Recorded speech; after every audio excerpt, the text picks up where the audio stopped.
ዛሬ ደስ የሚያሰኝ ነገር ተፈጠረ። ለያቡዬ ሽምግልና ተላከ።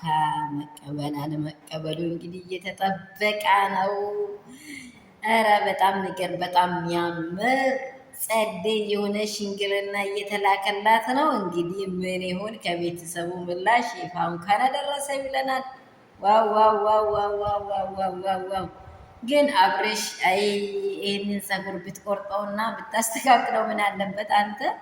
አንተ በዚህ ጸጉር በሰው ፊት ትገኛለህ። አሰደብከው። እውነት አባ ጋሽዬንም አሰደብከው። እንግዲህ ይህንን ጸጉር አርገሽ ስትሄድ ግን እንዲ አያስጠላብም? እንዲ አብረሽዬ ምንድን ነው? ቆይ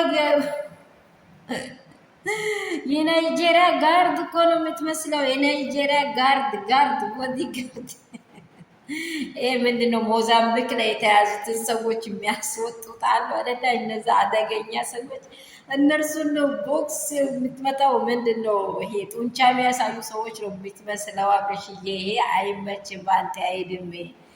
እንግዲህ ያቡዬ ዋው ብለናል። እንግዲህ ቤተሰቡ አቀበል መቀበል አለመቀበሉ እንግዲህ ትንግርት እየሆነ ነው።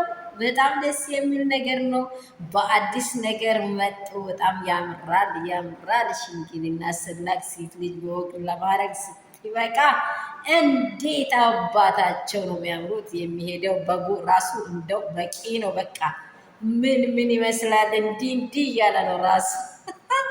ሰላም ጸጋ ብዝት ይበልላችሁ የኔ ውዶች፣ የኔ እንቆች፣ እንደምን አደራችሁ? ሁሉ ሰላም፣ ሁሉ መልካም ነው ወይ? እኔ ጋር ሁሉ ሰላም ነው። እናንተ ደህና ናችሁ? ሰላማችሁ ብዝት ትርፍ ይበልልኝ። ዛሬ በአዲስ ነገር መጥተናል። ላይክ፣ ሼር፣ ሰብስክራይብ አድርጉ። ያላችሁበት ስፍራ እግዚአብሔር በሰላም ይጠብቃችሁ። የአባቴ ብሩካን የሩትዬ ፋሚሊዎች አሸናፊዎች፣ ድንቅ ውድና እንቁ የሆናችሁ የኔ ቤተሰቦች በጣም እንወዳችሁ። ያቡዬ እንኳን ደስ አለሽ ብለናል። እንግዲህ ለቤተሰቡ ምን ይፈጠር ይሆን?